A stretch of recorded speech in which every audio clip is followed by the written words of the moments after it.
4 ફેબ્રુઆરીની મોડી રાતે સાણંદની એક ફાર્મ હાઉસની અંદર દારૂની મહેફિલ પર દરોડા પડે છે અને હાઈ પ્રોફાઇલ દારૂની જે પાર્ટી ચાલતી હતી એ પાર્ટી પકડાય છે અને એને મુદ્દે જ હવે રાજ્યના પૂર્વ મુખ્યમંત્રી શંકરસિંહ વાઘેલાના બેબાક બોલ સામે આવ્યા છે। સાણંદમાંથી પકડાયેલ દારૂ પાર્ટીને લઈને શંકરસિંહ વાઘેલાએ સવાલ ઉઠાવ્યા છે અને દારૂબંધીને લઈને શંકરસિંહ વાઘેલાએ એક મોટું નિવેદન આપ્યું છે। શું કહ્યું છે સાણંદની દારૂ પાર્ટીમાંથી પકડાયેલા લોકોને લઈને અને દારૂબંધીને લઈને શંકરસિંહે શું ટકોર કરી છે, આજે આપણે તેની વાત કરવી છે। સાણંદના પાર્ટી પ્લોટની અંદર હાઈ પ્રોફાઇલ દારૂ પાર્ટી ચાલતી હતી અને દારૂ પાર્ટીમાં પોલીસ રેડ પાડે છે। રેડ પાડીને એ 81 લોકોની ધરપકડ કરે છે, તેમને પોલીસ સ્ટેશન લઈ જવામાં આવે છે। પરંતુ હવે એ જ સાણંદની દારૂ પાર્ટીને લઈને રાજ્યના પૂર્વ મુખ્યમંત્રી શંકરસિંહ વાઘેલાએ અનેક સવાલો ઉઠાવ્યા છે। દારૂ સાથે પકડાવાના ડરથી યુવાનોએ ડ્રગ્સના રવાડે ચઢ્યા હોવાનો એ શંકરસિંહ વાઘેલાના દાવાથી ખળભળાટ મચ્યો છે। પાર્ટીમાં સામેલ લોકોએ મોઢા ઢાંકવા પડે તેને અયોગ્ય ગણાવ્યું શંકરસિંહ વાઘેલાએ આ નિવેદનથી હવે ક્યાંક ને ક્યાંક દારૂબંધી સામે, એ દારૂ પાર્ટી સામે અનેક સવાલો ઉઠાવતા પહેલાં તો શું કહ્યું છે, આવો આપણે સાંભળીએ। ગઈકાલે મોડી રાત્રે મુંબઈથી એક પરિચિત પરિવારમાંથી મારા ઉપર ફોન આવ્યો, બાપુ જાગો છો? મેં કીધું હા। શું તકલીફ પડી? કે તકલીફનો સવાલ નથી, અમે મુંબઈથી એક સારા કામ માટે અમદાવાદ આવ્યા હતા।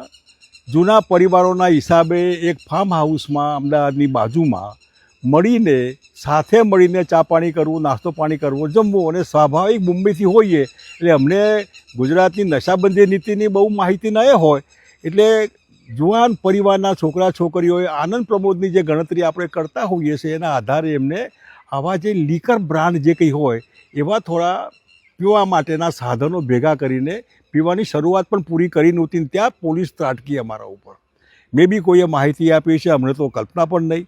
એક સારા પરિવારના જુવાન છોકરા છોકરીઓ, એક પરિવારનો 25 વર્ષનો કંઈક એમનો સિલ્વર જ્યુબિલી જેવું કંઈ હતું, એક આનંદનો પ્રસંગ એમનો હતો અને એમને કંભાકીય પૂરી માહિતી નહોતી માટે થઈને એમને આ દારૂનો શરાબનો ઉપયોગ કરવાનો નિર્ણય કર્યો। એમાં મેં જે દ્રશ્યો જોયા એમાં જુવાન દીકરા દીકરીઓ મોઢા ઉપર ઢાંકી દે, પાલવ ઢાંકી દે। હું ગુજરાત સરકારને પૂછવા માગું છું કે તમે આ જુવાનીને શાના માટે બરબાદ કરી રહ્યા છો?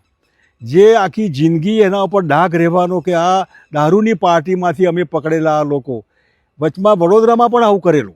એટલે હું સરકારને કહીશ કે તમે મહેરબાની કરીને આ નીતિને ત્યાગ કરી દો અને આ ખોટી નીતિ છે જે અમલમાં આવવાની પૂરી શક્યતા નથી। આજે આ પરિવારમાં જે લોકો મુંબઈમાં હતા, જે કદાચ પીવાનું લાયસન્સ ન પણ હોય પણ મુંબઈમાં જરૂર પણ ન પણ પડે અને અહીં એમને કલ્પના પણ ન હોય કે આવું થશે, એટલે કોકની આબરૂ ઉપર હાથ મારવાની આવી નકામી કોશિશ નહીં કરવી જોઈએ। પોતાના ફોટા જોઈને એ લોકોને કેવું થાય કે સારું મોઢા સંતાડવા પડે છે અમારે? આ કોઈ મર્ડરનો કેસ છે? બહુ મોટી લૂંટફાટનો કેસ છે? બળાત્કારનો કેસ છે? બળાત્કારના કેસવાળા તો ભાજપવાળા ફોટા પડાવીને સન્માન કરે છે એમનું। તો આવા ધંધા પોલીસ ખાતું પણ મર્યાદા રાખે, મહેરબાની કરીને આમાં જે થતું હોય એ કરે, પણ એમના ફોટા છાપવા, એમને બધું મીડિયામાં બતાવવું કરવું આ સારું નહીં। આવનાર દિવસોમાં હું ગુજરાતમાં આવું વિચારવાળા પરિવારો, નાગરિકો, ભાઈ બહેનો જે એવું વિચારતા હોય કે ગુજરાતમાં આ ખોટી નીતિ છે, આ આર્ટિફિશિયલ કૃત્રિમ કંટ્રોલવાળી નીતિ છે જેના આધારે ગુજરાત બરબાદ થઈ રહ્યું છે। પોલીસ ખાતાને મોટાભાગે દારૂ પકડવામાં જ રસ હોય ને આટલા અહીં પકડાયા, આટલું અહીં પકડાયા, કોર્ટમાં કેસ ચાલે બધાના વગર મતલબના આવા બધા વર્ષો સુધી જેનો ઉકેલ પણ નિવેડ જ ના આવે। એવા ઠેકાણે હું ગુજરાતની પબ્લિકને કહેવા માગું છું કે મહેરબાની કરીને આ નવટંકીનો અંત આવવો જોઈએ। ગુજરાતમાં જ્યારે પણ વિધાનસભાના ઇલેક્શન આવે ત્યારે હું આપણે અપીલ કરું છું કે એવા લોકોને તમે મત આપીને સરકાર લાવો કે જે સરકાર આ દારૂબંધીનું નાટક કાઢી નાખે ગુજરાતમાંથી। ગાંધી સરદારના નામે હદ થઈ ગઈ બધી। બેન દીકરીઓ ગુજરાતમાં બેન દીકરીઓ છે, બહાર નથી। અને હું તમને પૂછ્યું કે આપણે મુંબઈ જતા હોઈએ, દિલ્હી જતા હોઈએ, ત્યાં બેન દીકરીઓ નથી? મુંબઈ ઉતરી સીધા 12મી તપાસ બહાર ક્યાં મળશે, કઈ ક્વોલિટી મળશે એની તપાસ કરીએ છીએ આપણે। એટલે આ એક કૃત્રિમ ઊભું કરેલો હાઉસ છે। આના આધારે ગુજરાત બહુ બદનામ થઈ ગયું છે। પરિવારોને ઘણા ઠેકાણે આપઘાત કરવા પડે એવું મન થાય, ઘણા ઠેકાણે તમે પકડાયા હતા એ તમે કેવું થાય બધાને। અને આ દારૂબંધીના લીધે ગુજરાતની યુવાની પડીકીમાં ચડી ગઈ છે। નાની પડીકીમાં બાટલી એને છુપાવવામાં તકલીફ પડે માટે ગજવામાં પડીકી પડી રહે ખબર ન પડે આવી પડીકીમાં ગુજરાતની યુવાધન સવિશેષ કોલેજના છોકરા છોકરીઓ બરબાદ થઈ ગયા છે. ગુજરાત સરકાર સમજે, ગુજરાત સરકાર ન સમજે તો પબ્લિક સમજે. આ મહેરબાની કરીને હું પીતો નથી ને કોઈ પીવે એ મને ગમતું નથી, પણ પીવાનું આ નવટંકી મહેરબાની કરીને આ ત્રાગું જેને કહેવાય એક જાતનું કમાણીનું સાધન, બુટલેગરોની ગુંડાગીરી, આ બંધ થવું જોઈએ અને સારી લીકર પોલિસી બને એવી સરકાર તમે લાવો. હું તમને વિનંતી કરું છું મહેરબાની કરીને આવનારા દિવસોમાં બહુ દૂર નથી, આ 26 શરૂ થઈ ગયું, 2026, 27ના એન્ડમાં ગુજરાત વિધાનસભા આવી રહ્યું છે. તમે જો ઈચ્છતા હોય કે શંકરસિંહ વાઘેલામાં વિશ્વાસ હોય કે આ દારૂબંધીની નીતિમાં ફેરફારની જરૂર છે, જેના લીધે ગુજરાતી પ્રજાને જે સોર્સ ઓફ ઇન્કમ થવાની, જે ઇન્કમ માટે કાઢી નાખવાના મતલબ હું નથી, પણ ઇન્કમ જે થવાની એના આધારે હું તમારા બાળકોને વિનામૂલ્યે શિક્ષણ કરવાના મતલબ છું. 0થી માંડીને પોસ્ટ ગ્રેજ્યુએશન સુધી ભણો, સારી કોલેજોમાં ભણો, નોટ સરકારી બ્રાન્ડેડ કોલેજોમાં, ફી સરકાર આપે, સારું દવાખાનું ઘરના વડીલોની ટ્રીટમેન્ટ માટે, હોસ્પિટલની જે તકલીફ પડતી હોય, દવા મોંઘી, દવાખાના મોંઘા, એવા ઠેકાણે હું 15 લાખની તમારી આવક હોય તો હું તમને ફ્રી ટ્રીટમેન્ટના મતનું છું. તમે એપોલોમાં જાઓ, ઝાયડસમાં જાઓ, જ્યાં જવું હોય જરૂર નહીં સરકારમાં તમે જાઓ, પણ આનો વિચાર કરીને તમે તમારા ભવિષ્ય માટે, આવનાર પેઢી માટે મહેરબાની કરીને કૃત્રિમ અને નવટંકીવાળી આ નીતિના વિરોધમાં હો તો આવો અમારી સાથે, સપોર્ટ કરો અમને. અને દરેક ઠેકાણે બહુમતીનો મતલબ હોય છે, અને બહુમતી ગુજરાતમાં હું માનું છું કે આના ફેવરમાં નથી, કે આ ખોટી દારૂબંધીના ફેવરમાં ગુજરાત નથી. અને સવિશેષ ગુજરાતો શહેરી અર્બન વર્ગ 2 પૈસે સુખી થયો હોય અને ક્યાંક જેમ ચા કોફી પીતા હોય એમાં આની અપેક્ષા રાખો, ચાલો થોડું પીએ. આ પીવાવાળા સાકટા થાય છે ક્યાં? આ પરિવાર આવ્યું હતું એ સાકટું થવા આવ્યું હતું ક્યાં?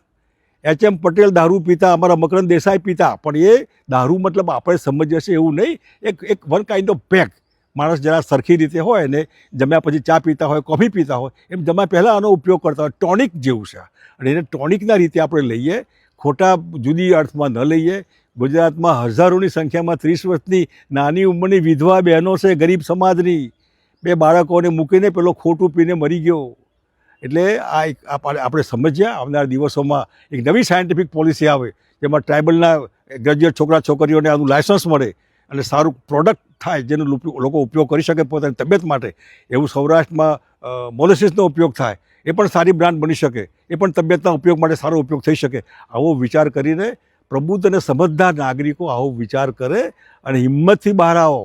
જેને કંઈ ગુમાવવાનું નથી એને આ બહુ ચિંતા નહીં કરવી જોઈએ.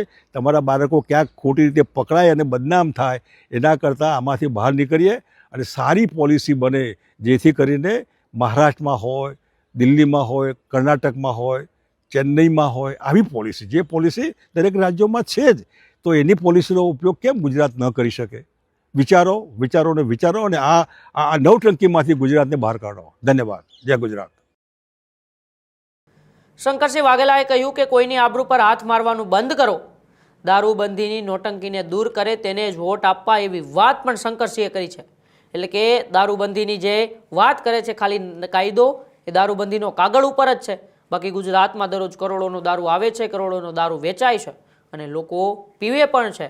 એટલે કે જે નોટંકી કરી રહ્યા છે દારૂબંધીના નામે, તેને દૂર કરવાવાળા લોકોને જ વોટ આપવાની સલાહ છે એ શંકરસિંહ વાઘેલાએ આપી હતી. તો સાથે સાથે તેઓએ એવું પણ કહ્યું, મહેફિલ પર દરોડાથી સારા પરિવારના લોકોએ બદનામ થાય છે અને તેને લઈને જ આજના યુવાનો કે દારૂમાં આપણે બદનામ થઈ રહ્યા છીએ, તો ક્યાંક ને ક્યાંક એ ડ્રગ્સના રવાડે એ આજના યુવાનો ચડી રહ્યા છે. આ પહેલાં પણ જ્યારે ગિફ્ટ સિટીની અંદર દારૂની છૂટછાટ આપવામાં આવી હતી ત્યારે શંકરસિંહ વાઘેલાએ નિવેદન આપ્યું હતું કે ગુજરાતમાંથી દારૂબંધી હટી જવી જોઈએ.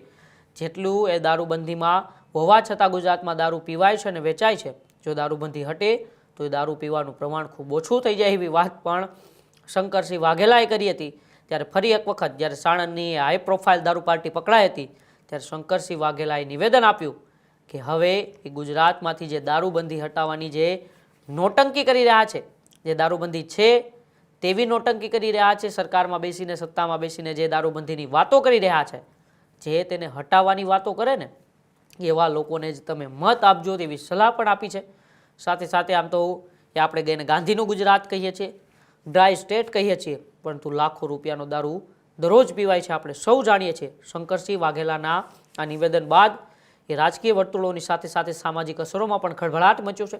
તમારું આ બાબતે શું માનવું છે કે હકીકત ગુજરાતમાં એ દારૂબંધી હટાવવી જોઈએ કે નહીં? કોમેન્ટ બોક્સમાં જરૂરથી જણાવજો અને શું કામ હટાવવી જોઈએ અને જો દારૂબંધીનો કડક પાલન કરાવવામાં આવે તો પછી આવી કિસ્સાઓ સામે ના આવે એના વિશે પણ અમારા કોમેન્ટ બોક્સમાં જણાવજો. બાકી જોતા રહેજો ન્યૂઝ રૂમ ગુજરાત, ગુજરાતનો ગર્જનાર. નમસ્કાર.